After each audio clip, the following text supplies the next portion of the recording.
하신 말씀으로 시험하고 확증한 바 요한일서 2장 1절에서 6절 예수 그리스도께서 배은자로 속사람의 생명으로 나타나셔서 말씀을 주시고 표적과 기사와 권능을 행하시던 사도님들과 동일한 행함이 없으므로 버려져 있고 거짓 선지자의 미혹을 받아 개구리 같은 새 더러운 영 곧 용과 짐승의 권세 안에서 영원히 멸망한 것을 알게 하셨죠.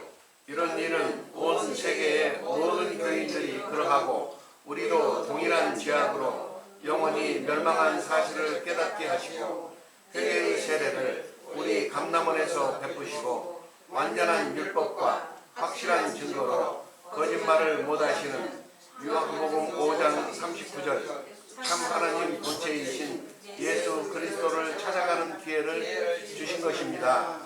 그러므로 우리는 선지자 세례 요한의 제자였던 나다나엘이 요한복음 1장 47절에서 51절 예수님을 만났을 때 이 사람은 참 이스라엘 사람이라 그 속에 간사한 것이 없도다 하고 칭찬받았던 것처럼 무화과나무로 비유한 세례 요한의 때를 얻게 된 것을 기뻐하며 마음과 입에 간사하고 거짓된 것을 제하고 선한 양심으로 진실한 말을 할 수 있도록 노력하는 지혜가 임하시게 되기를 바랍니다. 아멘.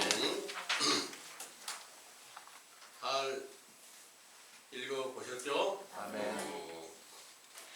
이 말씀을 읽어보니까 여러분들은 어떤 열매를 맺고 있다고 이렇게 보여지시나요? 좋은 열매, 아름다운 열매를 맺고 계실까요? 아니면 그 아름다운 열매를 맺지 못하여서 찍혀 불에 던져버린 그런 가지가 되었을까요?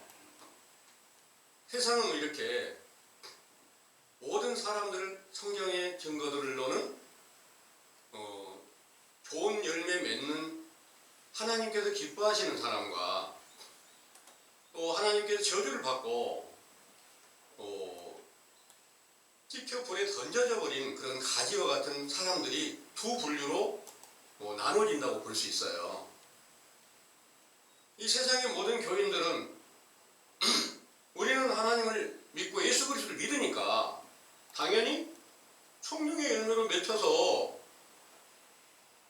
아름다운 열매를 맺고 있는 거야. 이렇게 다 생각하고 그렇게 말할 수 있어요. 그런데 자세히 보니까 성령의 열매가 성경에 기록된 대로가 아니에요. 나도 그렇게 알고 있었지만 성령의 열매가 아닌 거예요.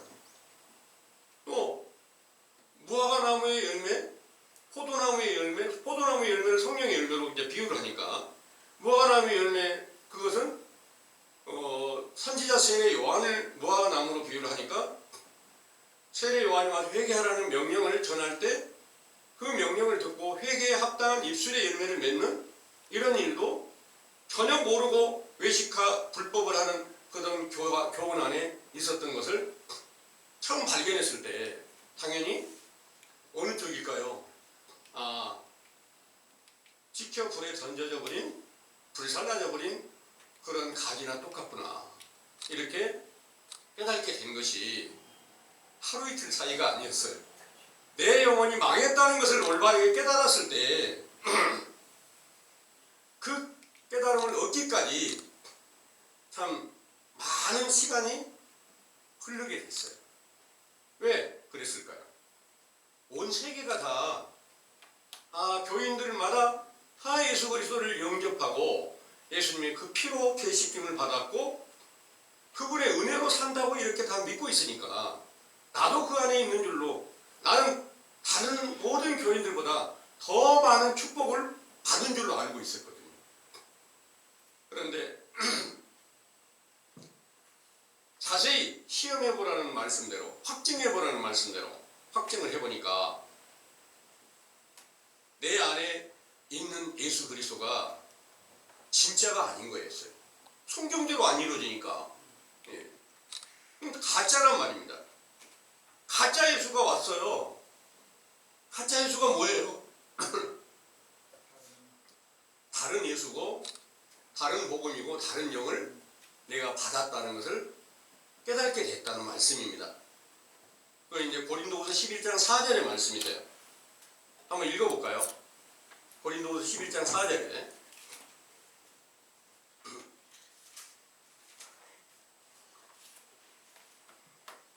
만일 누가 가서 우리의 전파하지 아니한 다른 예수를 전파하거나 혹 너희의 받지 아니한 다른 영을 받게 하거나 혹 너희의 받지 아니한 다른 복음을 받게 할 때에는 너희가 잘 용납하는구나.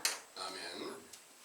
이건 사도시대의 역사가 끝날 때에 사도 바울께서 계시를 받아가지고 하신 말씀이세요.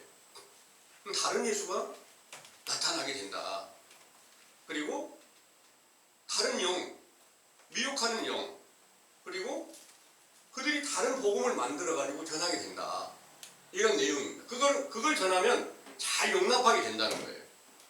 그럼 이런 일들을 예수님께서 육체로 살아계실 때 미리 앞으로 될 일에 대해서 예언하신 말씀이 말세가 어떻게 임할 것에 대해서 말씀을 하셨는데, 말세가 되면 내 이름으로, 예수 그리스도의 이름으로 다른 적그리스도가 나타나서 많은 사람들에게 많은 사람들을 미혹하게 된다. 이런 말씀을 하신 겁니다. 그리고 그때는 난리가 나고 민족이 민족을, 나라가 나라를 서로 전쟁에서 다 죽이고 멸망시키는 그런 일이 오게 된다. 이런 말씀을 하신 거예요. 오늘날 여러분들 저쪽 이란과 이스라엘 또 미국에서 이렇게 다 폭격해가지고 많은 사람들을 죽이고 전쟁하는 걸 이렇게 보시잖아요. 이런 전쟁이 사람들이 성경에 기록된 대로 그런 전쟁이 일어날 것으로 착각을 하고 있는 거예요. 성경 안에서 말하는 전쟁은 그 전쟁과 달라요. 성경에서 말하는 전쟁은 어떤 전쟁이었냐면 예수님의 성령 충만을 받은 제자들을 전체를 다 하나님의 나라로 세워져 가지고 또 그들이 전부 다 그리스도 안에서 왕노릇을 하게 하는, 각 나라가 세워져 가지고 왕노릇을 하게 하는 일이 미리 예수님이 약속하신 대로 오순절 날부터 그 제자들이 전부 다 이거 하나님의 나라가 세워진 거예요. 각자가 나라가 된 거예요. 그리고 왕이신 그리스도가 계시니까 왕 같은 제사장이 됐다는 거예요. 이 일은 베드로전서 2장 9절을 한번 읽어보겠습니다. 베드로전서 2장 9절에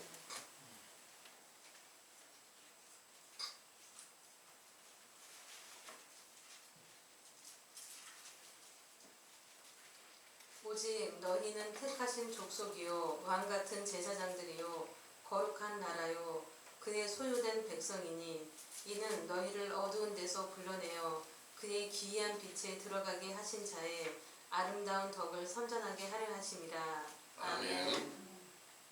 자, 이렇게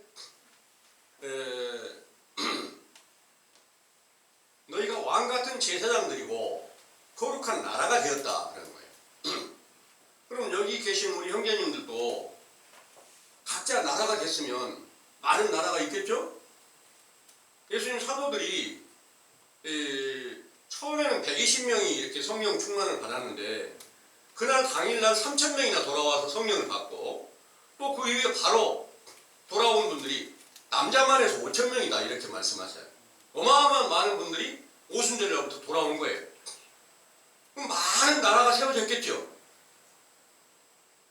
그래서 성경 안에서 나라와 이 세상의 세계 곳곳에 그 나라가 같은 게 아니라 성경은 전부 다 영적인 일이고 하나님께서 말씀하신 그 나라는 세상의 모든 것들을 다 비유로 해서 영적인 나라가 각 제자들에게 세워질 것을 말씀하신 겁니다. 그런데 그 나라와 나라가 서로 대적하고 전쟁을 일으킨다. 이 일이 어떻게 응해졌냐면 바로 이제 나라가 세워졌던 그 제자들 중에서 배도하는 자가 나타난 거예요. 배도하는 자가 나타나니까 그 배도하는 자로 인해서 거기를 따르는 사람들이 있어요. 그 나라가 또 백성들이 세워져. 이래가지고 이제 배도하는 자들로 인해서 진짜 하나님의 나라가 세워진 그 제자들을 핍박하고 죽이는 이런 일을 갖다가 영적 전쟁으로 비유를 한 겁니다. 그런데 그 비유의 말씀은 아무리 많은 사람들이 깨달으려고 할지라도 바른 깨달음을 얻을 수가 없는 거예요. 왜 그럴까?